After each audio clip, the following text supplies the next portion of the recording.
হেদায়া কিতাবের সূরা ফুতুল কাদিরের মধ্যে আসছে, একটা মানুষ তার স্ত্রীকে রাগ অবস্থায় তালাক দিয়েছে, এখন তার মাথা ঠিক আছে কিনা, এটার সুন্দর একটা ব্যাখ্যা দিয়েছেন।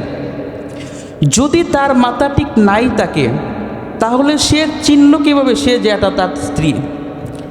যেহেতু রাগ অবস্থায় সে চিনতে পেরেছে, নেশাগ্রস্ত অবস্থায় সে চিনতে পেরেছে এটা তার স্ত্রী, সুতরাং বোঝা গেল তার মাথা পরিপূর্ণ নষ্ট হয় নাই। এই অবস্থায় যদি কেউ তার স্ত্রীকে তালাক দেয়, এরপরও তার তালাক হয়ে যাবে। এজন্য আমরা রাগ অবস্থায় কোনো কাজ করব না। সূরা আহজাবের 21 নম্বর আয়াত তেলাওয়াত করেছি। এর ওই সাথে তিরমিজি শরীফের 2678 নম্বর হাদিস উপস্থাপন করেছি। কোরআন ও হাদিসকে সামনে রেখে রাসূল সাল্লাল্লাহু আলাইহি সাল্লামের আদর্শ নিয়ে কথা বলবো। দুনিয়ার প্রত্যেকটা মানুষ এক একজন এক এক ব্যক্তির আদর্শ গ্রহণ করতে চায়। কেউ কোনো নেতার আদর্শ গ্রহণ করতে চায়, ওই নেতাকে সে আইডল হিসেবে গ্রহণ করতে চায়। কেউ কবির আদর্শ অনুসরণ করতে চায়, ওই কবিকে সে আইডল হিসেবে গ্রহণ করে। এর জন্য অনেক যুবক দেখবেন ওই কবি যেভাবে চুল রাখে সেও সেভাবে চুল রাখে। কেউ দুনিয়াতে কোনো সায়েন্টিস্টের আদর্শ গ্রহণ করতে চায়, সে যেভাবে চুল কাটিং দেয় সেও সেভাবেই চুল কাটিং দেয়। দুনিয়াতে কেউ কোনো খেলোয়াড়ের আদর্শ গ্রহণ করতে চায়, কেউ নায়কের আদর্শ গ্রহণ করতে চায়। যে যাকে আইডল হিসেবে গ্রহণ করতে চায় সে সেই অনুযায়ী চলতে চায়। কিন্তু যে মুসলমান রাসূল সাল্লাল্লাহু আলাইহি ওয়াসাল্লামের উম্মত, সে আইডল হিসাবে কাকে গ্রহণ করবে, সে কাকে আদর্শ হিসাবে গ্রহণ করবে, সেই সম্পর্কে আল্লাহ তাআলা পবিত্র কোরআনের সূরা আহজাবের 21 নম্বর আয়াতের মধ্যে বলেন, লাকাদ কানা লাকুম ফি রাসূলিল্লাহি উসওয়াতুন হাসানা। অর্থাৎ একটা মানুষের পরিবার, সমাজ, রাষ্ট্র, অর্থনৈতিক সহ প্রত্যেকটি ক্ষেত্রে তার আদর্শনীয় অনুকরণীয় ব্যক্তি হলেন হযরত মুহাম্মদ মুস্তাফা সাল্লাল্লাহু আলাইহি ওয়াসাল্লাম। রাসূল সাল্লাল্লাহু আলাইহি ওয়াসাল্লামের আদর্শ দেখে আজকে একটা আদর্শ নিয়ে আলোচনা করব, সেটা হলো আখলাক, চরিত্র সম্পর্কে। কেননা দুনিয়াতে মানুষ মানুষকে ভালোবাসে চরিত্রের কারণে। সমাজে অনেক মানুষ রয়েছে যারা অনেক অর্থ সম্পত্তির মালিক, অনেক উচ্চ শিক্ষিত, তারা পিএইচডি ডিগ্রিধারী, কিন্তু সমাজের মানুষ তাদেরকে ভালোবাসে না, তাদেরকে মহব্বত করে না। আবার সমাজে এমন কিছু মানুষ রয়েছে যারা অল্প শিক্ষিত, দরিদ্র, কিন্তু মানুষ তাদেরকে মহব্বত করে ভালোবাসে। কারণ কি? তার আখলাক ভালো, চরিত্র ভালো।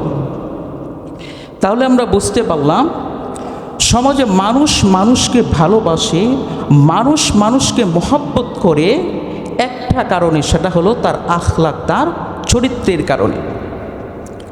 এই জন্য রাসূল সাল্লাল্লাহু আলাইহি ওয়াসাল্লাম বুখারী শরীফের হাদিসের মধ্যে বলেন,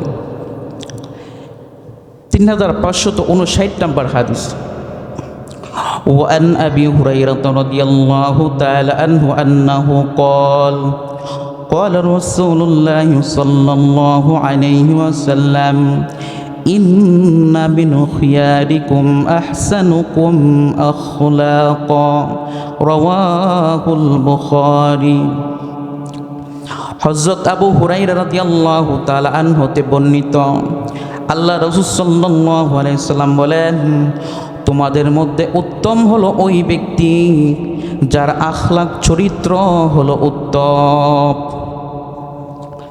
তাহলে সমাজে যে বড় ডাক্তার তাকে রাসূল সাল্লাল্লাহু আলাইহি ওয়াসাল্লাম উত্তম বলেন নাই, যে বড় ইঞ্জিনিয়ার তাকে উত্তম বলেন নাই, যে সবচাইতে ধনাঢ্য তাকে উত্তম বলেন নাই, যে সমাজের নেতা তাকে উত্তম বলেন নাই, যে জনপ্রতিনিধি তাকে উত্তম বলেন নাই। রাসূল সাল্লাল্লাহু আলাইহি ওয়াসাল্লাম হাদিসের মধ্যে কাকে উত্তম বলেছেন? যার চরিত্র সবচাইতে উত্তম, সমাজের মধ্যে সেই হলো সবচাইতে উত্তম। রাসূল সাল্লাল্লাহু আলাইহি সাল্লামের আখলাক চরিত্র কেমন ছিল? এক ইহুদি রাসূল সাল্লাল্লাহু আলাইহি সাল্লামের আখলাক চরিত্র পরীক্ষা করার জন্য রাসূল সাল্লাল্লাহু আলাইহি সাল্লামের সাথে লেনদেন করলেন। কি জন্য? একটা মানুষ ভালো না খারাপ তার চেহারা দ্বারা বোঝা যায় না। একটা মানুষ ভালো না খারাপ তার লেবাস দ্বারা বোঝা যায় না। একটা মানুষ ভালো না খারাপ তার নামাজ দেখেও বোঝা যায় না।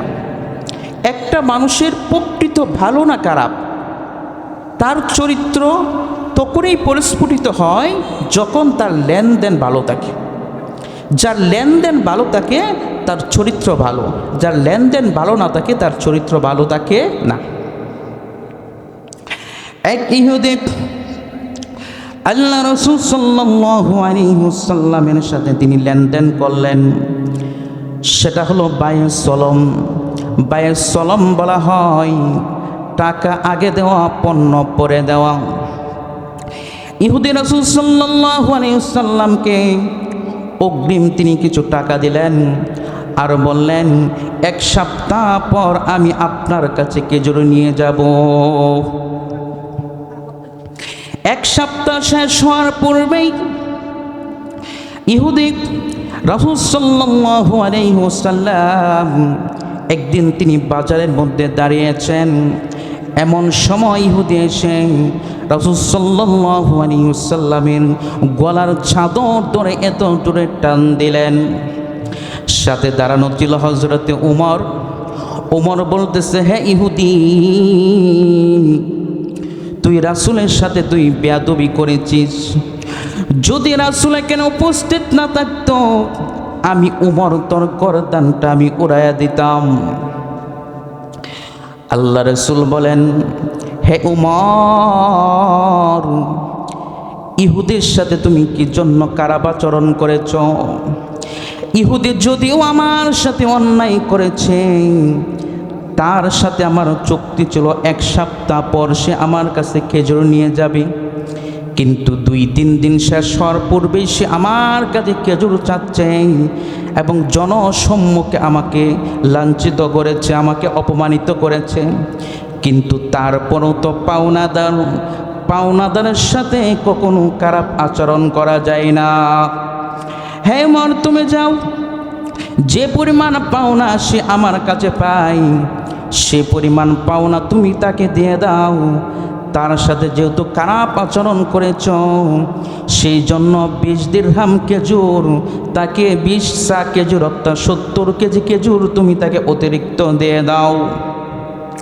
হযরত উমর যখন ইহুদিকে নিয়ে যাচ্ছেন তখন ইহুদি বলতেছেন, হে ভাই উমর, আমি হলাম একজন ইহুদি আলেম। আমি তাওরাত, জাবুল, ইনজিল সহ এই কিতাবগুলো আমি রিসার্চ করেছি। ইনজিল হলো বাইবেল, যেটা বর্তমানে খ্রিস্টানরা অনুসরণ করে। ওই ইহুদি বলতেছে, হে ভাই উমর, তুমি তো আমাকে চেনো না। আমি তাওরাত, জাবুল, ইনজিল এই কিতাবগুলো আমি রিসার্চ করেছি। এই কিতাবগুলো রিসার্চ করে আমি শেষ নবী কোথায় জন্মগ্রহণ করবেন, কোন বংশে জন্মগ্রহণ করবেন, তার পিতাকে হবে, ওই 3টা কিতাবের মধ্যে পুরা ডিটেলস আমি বর্ণনা পেয়েছি। ওই 3টা কিতাব আমি রিসার্চ করে যে তথ্যগুলো পেয়েছি আব্দুল্লাহ ছেলে মুহাম্মদের মধ্যে আমি হুবাহুব তার মিল পেয়েছি। সুতরাং এতে আমার বুঝতে বাকি নাই তিনি আখির জামানার নবী মুহাম্মদ সাল্লাল্লাহু আলাইহি ওয়াসাল্লাম। কিন্তু উমর, আমি শুধু ওনার আখলাক চরিত্রটা পরীক্ষা করার জন্য ওনার সাথে আমি লেনদেন করেছি। হে ভাই উমর, ওনার সাথে লেনদেন করে আমি 2টা বিশেষ আখলাক গুণ আমি ওনার মধ্যে পেয়েছি। 1 নাম্বার আখলাক হলো ওনার মধ্যে রাগের চাইতে ধৈর্যের গুণ অনেক বেশি। কারণ আমি মুহাম্মদকে যতই গলার জামা ধরে আমি টান দেই তিনি রাগান্বিত হন নাই। আমি যতই রাগান্বিত হই তিনি আমার প্রতি রাগ করেন নাই। সুতরাং এক নাম্বার যে গুণ পেয়েছি, তিনার মধ্যে রাগের চাইতে ধৈর্যের গুণ অনেক বেশি। তাহলে এক নাম্বার কি গুণ পাইল? রাগের চাইতে ধৈর্যের গুণ অনেক বেশি। তো রাসূল সাল্লাল্লাহু আলাইহি ওয়াসাল্লামের একটা আখলাক ছিল, রাসূল সাল্লাল্লাহু আলাইহি ওয়াসাল্লাম কখনো রাগ করতেন না। এর জন্য আমাদের রাগ করা যাবে না। রাসূল সাল্লাল্লাহু আলাইহি ওয়াসাল্লাম হাদিসের মধ্যে বলেন, قال رسول الله صلى الله عليه وسلم ليس الشديد بالسرعة إنما الشديد الذي يملك نفسه عند الغضب। আল্লাহ রাসূল সাল্লাল্লাহু বলেন, যে মানুষকে আসার দিতে পারে, মানুষকে প্রহার করতে পারে, সে সবচাইতে বড় বীর নয়। সবচেয়ে বড় বীর হলো নাফসু ইনদাল গদাবি, রাগের সময় যে নিজেকে কন্ট্রোল করতে পারে, রাগের সময় যে নিজেকে নিয়ন্ত্রণ করতে পারে, সেই হলো সবচাইতে বড় বীর। এর জন্য রাসূল একটা আখলাক করো, রাসূল সাল্লাল্লাহু আলাইহি ওয়াসাল্লাম কখনো রাগ করতেন না। একটা প্রবাদ আছে, রাগ করছেন তো বেগে গিয়েছেন। আমাদের সমাজে অনেকে আছে রাগ করার পর তার স্ত্রীকে 1 তালাক 2 তালাক 3 তালাক পর্যন্ত দেওয়ার পর হুজুরের কাছে এসে বলে, হুজুর একটা মাসআলা জিজ্ঞাসা করতে চাই। কি? কেউ যদি রাগ করে তার স্ত্রীকে তালাক দেয় তাহলে কি তালাক হবে? আমি যখন ইফতা বিভাগে পড়ি তখন প্রবাসী মানে আমেরিকা হব, তখন ফোনে বলতেছে যে উস্তাদ একটা মাসআলা জিজ্ঞাসা করি। কি? কারো যদি মাথার অর্থাৎ মেধাগ্রস্ত হয়, সে অবস্থায় যদি তার স্ত্রীকে তালাক দেয় তাহলে কি তালাক হবে? কেউ যদি নেশাগ্রস্ত হয় তাহলে সে অবস্থায় যদি তার স্ত্রীকে তালাক দেয় তাহলে কি তালাক হবে?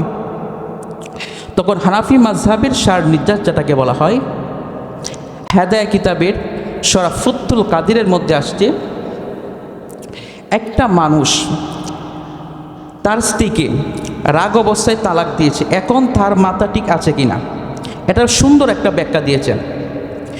যদি তার মাথা ঠিক নাই থাকে তাহলে সে চিনল কীভাবে সে যে এটা তার স্ত্রী?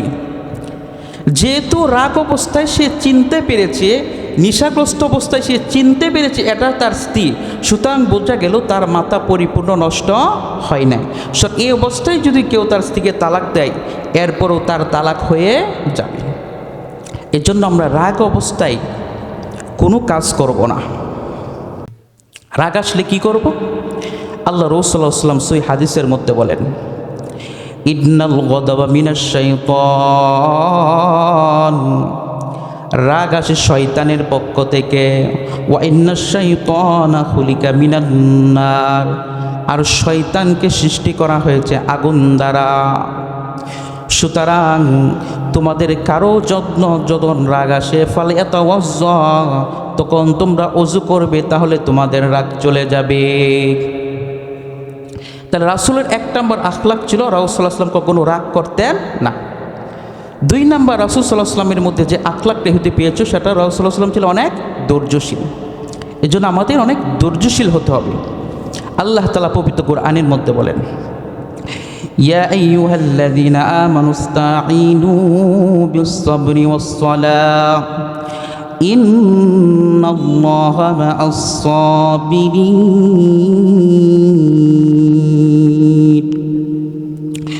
আল্লাহ তাআলা বলেন, হে ঈমানদাররা, তোমরা যখন কোনো সমস্যার সম্মুখীন হইবা, তোমরা যখন কোনো বিপদে পতিত হবা, তখন 2টা মাধ্যমে আমি আল্লাহ তাআলার কাছে সাহায্য চাইবা। 1 নাম্বার হলো বিস-সাবরি, ধৈর্যের মাধ্যমে, আর একটা হলো ওয়াস-সালাহ, আর একটা হলো তুমি নামাজের মাধ্যমে। এজন্য আমাদের যতই বিপদ আসুক আমাদের ধৈর্য ধারণ করতে হবে। আমরা যদি ধৈর্য ধারণ করে সীসাডালা প্রাচীরের মতো যে অটল থাকতে পারি আর আল্লাহ তাআলার কাছে যদি সাহায্য চাই, অবশ্যই আল্লাহ তাআলা আমাদের কাজকে সফলতা দান করবেন। তো রাসূল সাল্লাল্লাহু আলাইহি ওয়াসাল্লামের মধ্যে 2 নম্বর যে আখলাকটা পেল, রাসূল সাল্লাল্লাহু আলাইহি ওয়াসাল্লাম ধৈর্যের চাইতে রাসূলের কাছে কী ছিল? ধৈর্যের গুণ বেশি ছিল। রাসূল রাগ করতেন না। ইহুদি বলেন, এরপরে ওনার মধ্যে আমি যেই গুণটা পাইলাম সেইটা হলো রাসূল সাল্লাল্লাহু আলাইহি ওয়াসাল্লাম তিনি কঠোরতার চাইতে তিনি অনেক সহনশীল ছিলেন। আল্লাহ রাসূল সাল্লাল্লাহু আলাইহি ওয়াসাল্লাম হাদিসের মধ্যে বলেন, লা ইয়াদখুলুল জান্নাতুল জাওয়াজ ওয়ালাল জাযারি।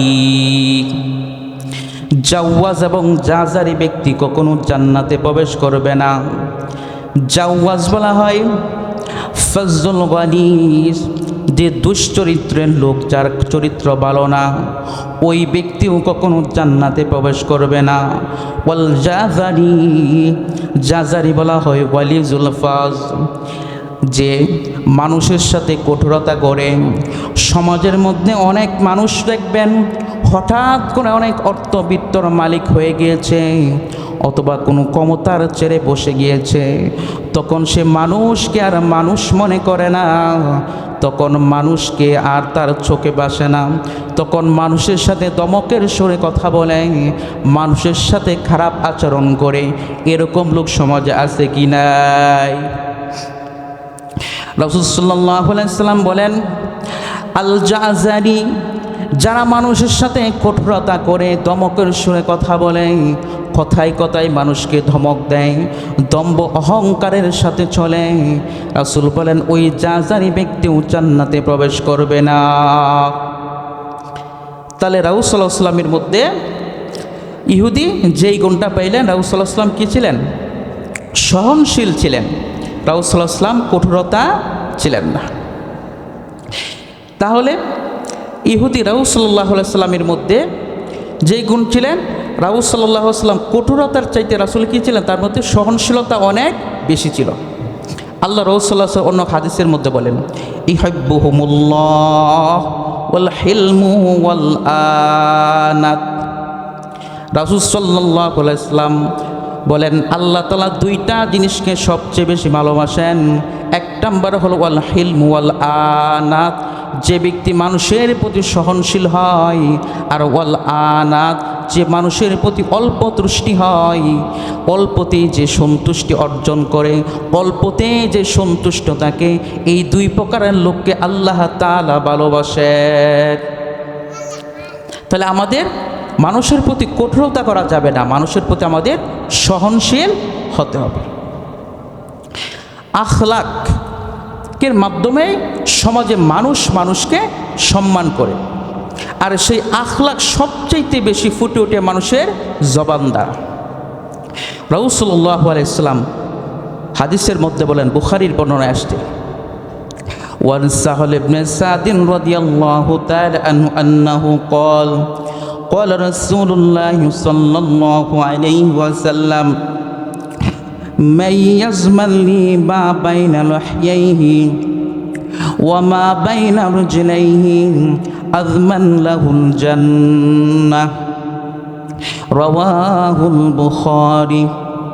হযরত সাউল ইবনে সাদ রাদিয়াল্লাহু তাআলা আনহু হতে বর্ণিত, তিনি বলেন আল্লাহ রাসূল সাল্লাল্লাহু আলাইহি ওয়াসাল্লাম বলেন, যে ব্যক্তি দুইটা জিনিসের গ্যারেন্টি হবে, রাসূল বলেন আমি তার জন্য জান্নাতের গ্যারেন্টি দেব।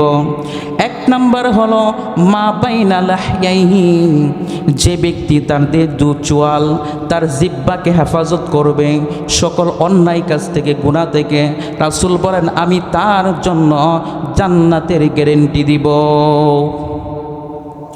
তাহলে সমাজের মধ্যে সবচেয়ে মানুষ যে অন্যায় কাজটা করে সেটা হলো দুই জিহ্বার মাধ্যমে। যদি সেই জিহ্বা দ্বারা যদি সে মিথ্যা কথা না বলে, ওই জিহ্বা দ্বারা যদি কারো গীবত না বলে, ওই জিহ্বা দ্বারা যদি কাউকে দমক না দেয়, ওই জিহ্বা দ্বারা যদি সমাজে মানুষদেরকে অন্যায় কথা না বলে, এইভাবে যদি তার জিহ্বাটাকে হেফাজত করতে পারে, রাসূল বলেন আমি তার জন্য জান্নাতের গ্যারেন্টি দিলাম।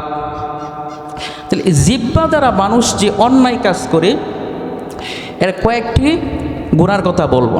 এক নাম্বার যে গুনাহ অন্যায় কাজটা করে সেটা হলো মানুষ সবচেয়ে বেশি এটা হলো মিথ্যা কথা বলে। এর জন্য আমাদের মিথ্যা কথা বলা যাবে না।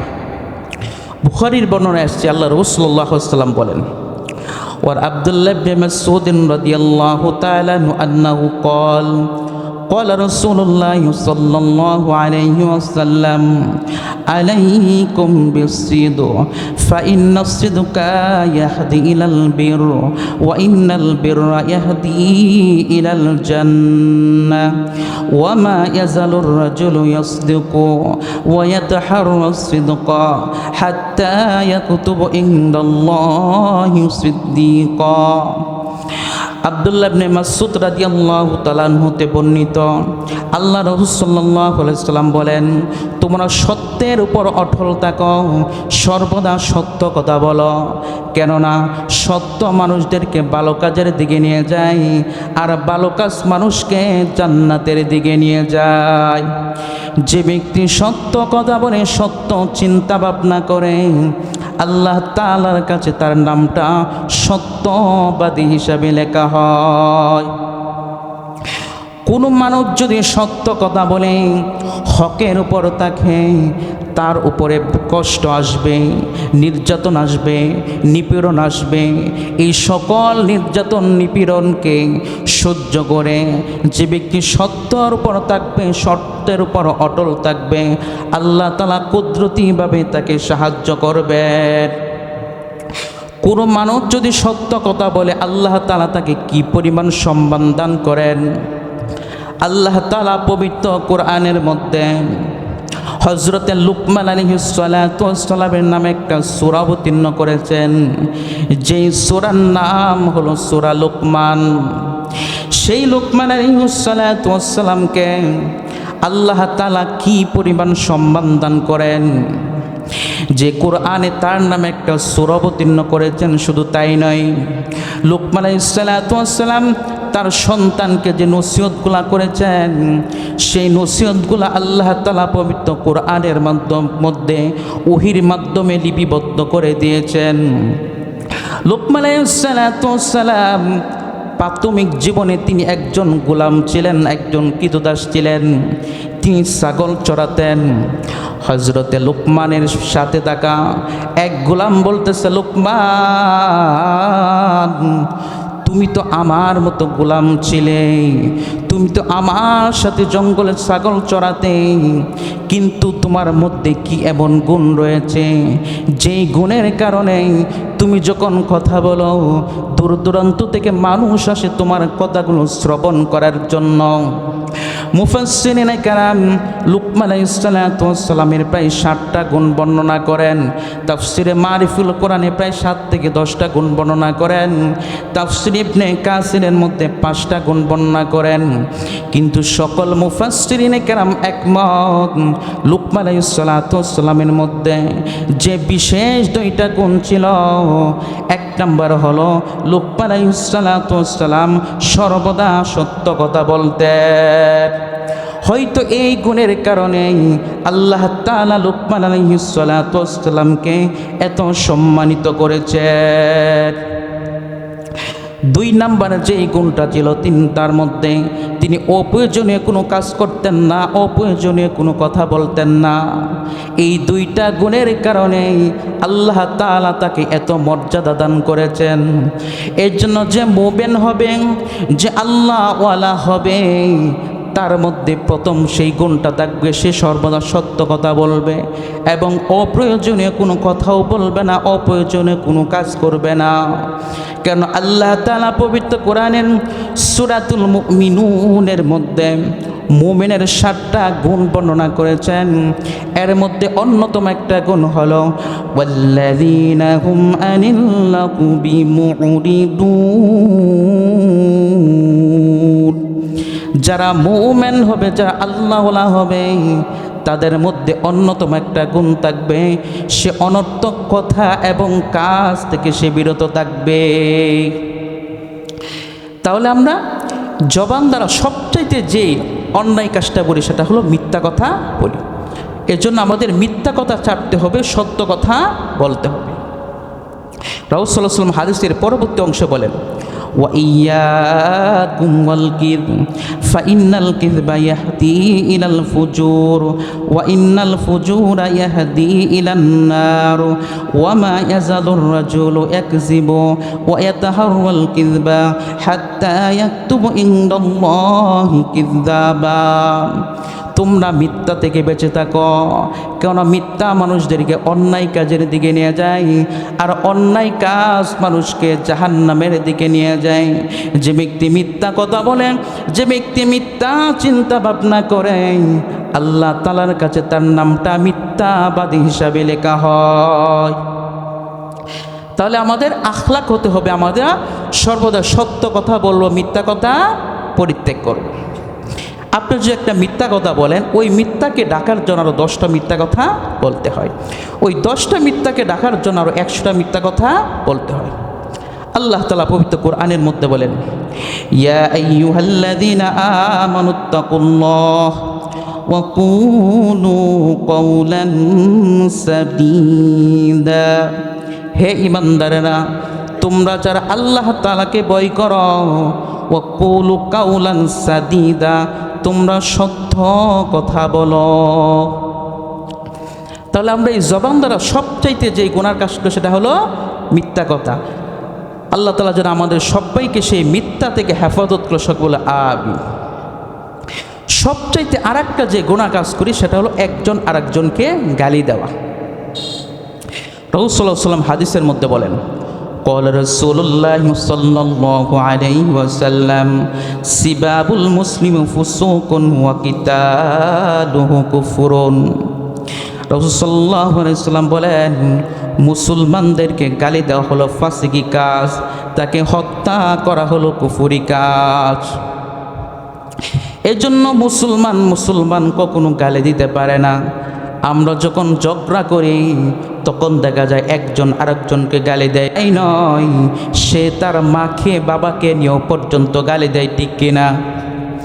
এই সম্পর্কে রাসূলুল্লাহ সাল্লাল্লাহু আলাইহি ওয়াসাল্লাম অন্য এক হাদিসের মধ্যে বলেন, ক্বালা রাসূলুল্লাহ সাল্লাল্লাহু আলাইহি ওয়াসাল্লাম মিনাল কাবাইর শাতামার রাজুলু ওয়ালিদাইহি। আল্লাহ রাসূল সাল্লাল্লাহু আলাইহি ওয়াসাল্লাম বলেন, সবচাইতে বড় কবিরা গুনাহ হলো কেউ তার পিতা মাতাকে গালি দেওয়া। সাহাবায়ে কেরাম জিজ্ঞাসা করলেন, ইয়া রাসূলুল্লাহ হাল ইয়াশতিমুর রাজুলু ওয়ালিদাইহি, কোনো মানুষ কি কখনো তার পিতা মাতাকে গালি দিতে পারে? সাহাবায়ে কেরাম বলার পর আল্লাহ রাসূল বলেন, নাআম, হা দিতে পারে। কিভাবে? রাসূল সাল্লাল্লাহু আলাইহি ওয়াসাল্লাম বলেন, ইয়াসুব্বু আবার রাজুলু ইয়াসুব্বু আবাহু ইয়াসুব্বু উম্মাহু ফায়াসুব্বু উম্মাহু। দুইজন মানুষ যখন ঝগড়া করে, ঝগড়া করার পর সে যখন তার পিতাকে গালি দেয় তখন সেও তার পিতাকে গালি দেয়। ঝগড়া করার পর সে যখন তার মাকে গালি দেয় সেও তার মাকে গালি দেয়। এই জন্য ঝগড়া করার পর আমরা কখনো কাউকে পিতা মাতাকে নিয়ে কখনো কি করব না, গালি দিব না। আপনি আরেকজনের পিতাকে গালি দিলেন, তার পিতা মাতা দুনিয়া থেকে চলে গেল, আপনি আরেকজনের গালি দিলেন, সেও আপনাকে গালি দিল, আপনার কারণে আপনার মৃত পিতা মাতা গালি শুনতে হলো। তাহলে আপনি কি আপনার পিতা মাতার সুসন্তান না কুসন্তান? এজন্য আমাদের আখলাক চরিত্র হইতে হবে, আমরা কেউ কাউকে কখনো গালি দিব না। আল্লাহ তাআলা আমাদের সবাইকে যেন সেই গালি থেকে হেফাজত করে, সকলে বলে আমিন। আমাদের আর একটা আখলাক হলো, সমাজের মধ্যে মানুষ বর্তমানে যে রোগে আক্রান্ত সেটা হলো মুনাফিকি করা। এই মুনাফিকি থেকে আমাদেরকে বাঁচতে হবে। আল্লাহ রাসূল সাল্লাল্লাহু আলাইহি ওয়াসাল্লাম বুখারীর হাদিসের মধ্যে বলেন, ক্বালা রাসূলুল্লাহ সাল্লাল্লাহু আলাইহি ওয়াসাল্লাম আয়াতুল মুনাফিকি সালাসা وإذا حدث كذبا وإذا وعد أخلفا وإذا اؤتمن خان رواه البخاري। রাসূল সাল্লাল্লাহু আলাইহি ওয়াসাল্লাম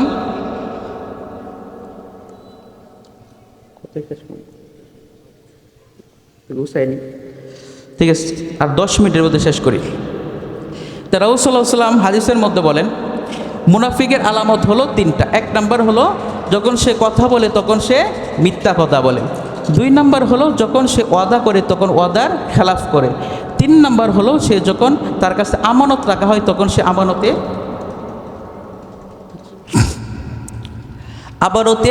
খেয়ানত করে। এজন্য এই তিনটা হলো মুনাফিকের আলামত। আল্লাহ তাআলা আমাদের সবাইকে এগুলো থেকে হেফাজত করুন, সকলে আমিন। আমাদের আজকের এই প্রধান মেহমান হযরত মাওলানা বুরহানুদ্দিন হাকিমি সাহেব হযরত চলে আসছেন, কিছুক্ষণের মধ্যেই স্টেজে আসবেন। আমি 10 মিনিটের মধ্যে বয়ান গুছিয়ে নিচ্ছি। তাহলে আমাদের মানুষকে সম্মান করে কিসের কারণে? আখলাকের কারণে। রাসূলুল্লাহ বলেন তোমাদের মধ্যে উত্তম হলো ওই ব্যক্তি যার আখলাক সবচাইতে ভালো। এই জন্য আমাদের আখলাক কী করতে হবে? সুন্দর করতে হবে। আমাদের আখলাক চরিত্র যদি সুন্দর হয়, ভালো হয়, তাহলে আমরা কি পরিমাণ সওয়াব লাভ করব? হযরত আয়েশা সিদ্দিকা রাদিয়াল্লাহু তাআলা আনহা قال سمعت رسول الله صلى الله عليه وسلم يقول হযরত আয়েশা সিদ্দিকা রাদিয়াল্লাহু তাআলা আনহাতে বর্ণিত, তিনি বলেন আমি রাসূল সাল্লাল্লাহু আলাইহি ওয়াসাল্লাম থেকে শুনেছি আল্লাহ রাসূল সাল্লাল্লাহু আলাইহি ওয়াসাল্লাম বলেন ইন্নাল মুমিনা লিইদরিকা বিহুসনি খুলুকিহি দারাজাতা কাইমিল লাইলি ওয়া সাইমিন নাহার। রাসূল সাল্লাল্লাহু আলাইহি ওয়াসাল্লাম স্ত্রী আয়েশা রাদিয়াল্লাহু তাআলা বলেন আল্লাহ রাসূল বলেন কোনো মানুষ উত্তম আখলাক দ্বারা কি পরিমাণ সওয়াব লাভ করবে? সারাত নফল ইবাদতগুলো যে পরিমাণ সওয়াব আল্লাহ তাআলা তার আমল নামায় সেই পরিমাণ সওয়াব দান করবে। সারাদিন নফল রোজা রাখলে যে পরিমাণ সওয়াব আল্লাহ তাআলা তার আমল নামায় সেই পরিমাণ সওয়াব দান করবে। আর সেই আখলাক শিক্ষার অন্যতম কারখানা হলো এদেশের মাদারেসগুলা। ভারত উপমহাদেশের প্রখ্যাত আলেম সাইয়েদ আবুল হাসান আলী নদভী রহমতুল্লাহ আলাইহি বলেন দুনিয়াতে মানুষের দ্রব্য পণ্য এগুলো তৈরি করার একটা কারখানা রয়েছে, মানুষের চিকিৎসা দেওয়ার জন্য হাসপাতাল রয়েছে, কোনো আবিষ্কার করার জন্য গবেষণাগার রয়েছে, কিন্তু মানুষের চরিত্র সংশোধন করার জন্য কোনো প্রতিষ্ঠান নেই। মানুষের চরিত্র সংশোধন করার জন্য অন্যতম কারখানা হলো এদেশের মাদ্রাসাগুলা। এখন বলতে পারে হুজুর মাদ্রাসা কিভাবে মানুষের চরিত্র সংশোধন করে? সমাজের যে মানুষটাকে দেখে মানুষ ভয় পেত, যাকে দেখে সমাজের মানুষ ঘৃণা করত, এখন ওই লোকটা নামাজি হয়েছে, ওই লোকটা 5 ওয়াক্ত নামাজ পড়ে, দেখে মানুষ তাকে মহব্বত করে ভালোবাসে। আপনি খোঁজ নিয়ে দেখবেন ওই লোক পরিবর্তন হওয়ার মাধ্যম হলো দাওয়াত ও তাবলীগ। আর সেই দাওয়াত ও তাবলীগ সৃষ্টি হয়েছে এই কওমি মাদারেস থেকে। ইলিয়াস রহমতুল্লাহ আলাইহি তিনি ছিলেন দারুল উলূম দেওবন্দের ছাত্র, তিনি দাওয়াত ও তাবলীগ তৈরি করেছেন। তাহলে আর সমাজের যে মানুষটা অন্যায় করত, মানুষ দেখে তাকে ভয় পেত, এখন দেখা যায় ওই লোকটা সমাজের মধ্যে ভালো কাজ করে। আপনি খোঁজ নিয়ে দেখবেন ওই লোক পরিবর্তন হয়েছে কিভাবে? ওই লোক পরিবর্তন হয়েছে কোনো হক্কানি আল্লাহওয়ালার সংস্পর্শে যে, বা হক্কানি কোনো পীরের সংস্পর্শে যে। আর হক্কানি আল্লাহওয়ালা তৈরির কারখানাই হলো এদেশের মাদারেসগুলা। তাহলে বোঝা গেল মানুষদেরকে ভালো বানানোর ক্ষেত্রে, মানুষকে সুসভ্য বানানোর ক্ষেত্রে এদেশের কারখানা হলো এদেশের কওমি মাদারেসগুলা। আল্লাহ রাসূল সাল্লাল্লাহু আলাইহি ওয়াসাল্লাম হাদিসের মধ্যে বলেন ইজা মাতাল ইনসান ইনকাতা আনহু আমালু ইল্লা মিন সালাসাতি ইল্লা মিন সাদকাতিন জারিয়াতিন আও ইলমুন ইয়ানতাফি বিহি আও ওয়ালাদুন সালিহুন ইয়াদউ লাহু। তো সময় সংক্ষিপ্ত, শুধু এই হাদিসটা সম্পর্কে আলোচনা করে বিদায় নিয়ে যাব। রাসূল সাল্লাল্লাহু আলাইহি ওয়াসাল্লাম বলেন কোনো মানুষ যখন মৃত্যুবরণ করে তখন তার সব আমল শেষ হয়ে যায়, কিন্তু 3টা আমল যদি সে করে মৃত্যুর পরও কবরের মধ্যে তার সব বসে থাকবে। 1 নাম্বার হলো সদকাতিন জারিয়াতি। সদকা জারিয়া কি? আপনি যদি মসজিদ নির্মাণ করেন, যতদিন পর্যন্ত মসজিদ থাকবে আপনার মৃত্যুর পরও কবরে আপনার সব বসতে থাকবে।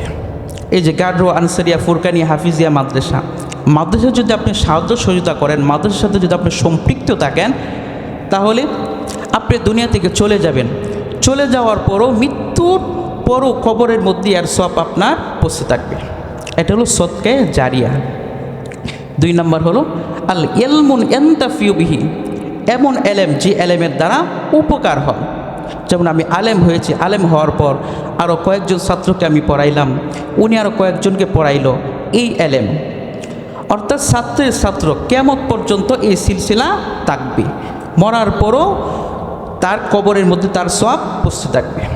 এর জন্য কেউ যদি ছাত্রদেরকে সহযোগিতা করে তাহলে সে কোনো কিছুতে মাহরুম হন না। ভারত মহাদেশের প্রখ্যাত আলেম হুসেন আহমেদ মাদুর রহমতুল্লাহর অন্যতম খলিফা আল্লামা নুরুল উদ্দিন গহরপুরি রহমতুল্লাহ আলাই তিনি বলতেন, একটা হাফেজে কোরআন সে যদি কোরআন শিক্ষা করার পরে সে যদি আমল করে তাহলে সে রোজ কিয়ামতের দিন সে অন্তত 7 জন লোককে সে সুপারিশ করতে পারবে। 7 জনের মধ্যে একজন হলো ওই হাফেজ সাহেবের পিতামাতা, 2 জন। এরপরে হলো তার শ্বশুর শাশুড়ি, কয়জন হলো? 4 জন। এরপরে 5 নম্বর হলো তার উস্তাদ, আর 2 জন হলো এই যে আপনি কষ্ট করলেন, কষ্ট করে আপনি মাথার ঘাম পায়ে ফেলে আপনি সংসার করেন, টাকা উপার্জন করেন, আর আপনার ডাল ভাত খেয়ে যে সন্তানটা কোরআনের হাফেজ হলো, আর যে মা বোনেরা কষ্ট করে রান্না করে সে কোরআনের হাফেজদেরকে খাওয়ালো, এই খাবারকে যে সন্তানটা কোরআনের হাফেজ হলো, ওই দিন ওই কোরআনের হাফেজ তার সেই লজিং মাস্টার এবং লজিং মাস্টারনি তাদেরকেও ওই দিন সুপারিশ করবে, তাদেরকে ছাড়া সে জান্নাতে যাবে না। এজন্য যারা সন্তানদেরকে খাওয়ান লজিং, আপনারা মনে করেন না যে আপনারা এতে আপনার ক্ষতি হচ্ছে। যদিও আপনি বাহ্যিক দৃষ্টিতে দেখছেন এটা আপনার ক্ষতি হচ্ছে, কিন্তু মৃত্যুর পরে আপনি বুঝতে পারবেন কত বড় যে উপকার আপনি দুনিয়াতে করেছেন, এটা এখন বুঝতে পারবেন না। যাই হোক, আপনাদের এই গারুল আনসারিয়া ফুরকানিয়া মাদ্রাসা একটা হাফিজি মাদ্রাসায় রূপ নিয়েছে। এমন একটা সময় ছিল এই মাদ্রাসাটা শুধু সকালে মক্তব পড়ত। এরপর আমার বন্ধু হাফেজ মাওলানা আল আমিন সাহেব, সে সৌদি আরব প্রবাসী আছেন, তার কষ্টে মেহনতের কারণে আজকে এই মাদ্রাসাটা একটা হাফিজি মাদ্রাসায় রূপদান করেছে। আল্লাহ তাআলা ভাইয়ের জন্য দোয়া করি, আল্লাহ তাআলা যেন ভাইয়ের প্রবাস জীবন সুখময় করেন। তো যে এলাকায় মাদ্রাসা থাকে সেই এলাকায় আল্লাহ তাআলার পক্ষ থেকে কাজ রহমত এবং বরকত নাজিল হয়। শুধু এখানেই নয়, বাংলাদেশে যেখানে দেখবেন যেখানেই মাদ্রাসা হয় ওইখানেই এলাকার রূপ পরিবর্তন হয়ে যায়। ওই যে আপনাদের নান্দাইল ওলি মাহমুদ মাদ্রাসা হওয়ার পূর্বে ওই এলাকাটা কি একটা অবস্থা ছিল। ওলি মাহমুদ মাদ্রাসা হওয়ার পরে এই কোরআনের বরকতের কারণে এখন নান্দাইলের মধ্যে সবচেয়ে উন্নত এলাকা হলো ওই আশেপাশে এলাকা।